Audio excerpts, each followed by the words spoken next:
আওয়ামী লীগের সময় যেসব সাংবাদিক পরিচয় দিয়ে যারা গণহত্যা, যারা ভোট চুরি, গুম, খুন, ব্যাংক ডাকাতি, সেগুলোর বৈধতা এবং সম্মতি উৎপাদন করেছে মিডিয়াগুলোতে, এবং যারা আজকে সরকার দলে আছে বিএনপির সর্বোচ্চ নেতা বর্তমান প্রধানমন্ত্রী, উনাকেও বিভিন্ন ষড়যন্ত্রকারী, দেশদ্রোহী হিসেবে আমরা দেখেছি বসুন্ধরার ইস্ট ওয়েস্ট মিডিয়া বিভিন্ন সময় নিউজ করেছে।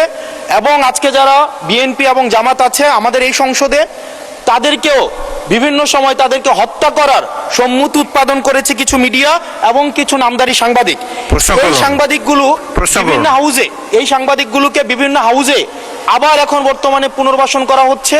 এই জুলাইয়ের পরে এখন টিভি থেকে জুলাইয়ের পক্ষের যারা সাংবাদিক ছিল তাদেরকে বের করে দেওয়া হয়েছে, সময় টিভিকে দখল করা হয়েছে।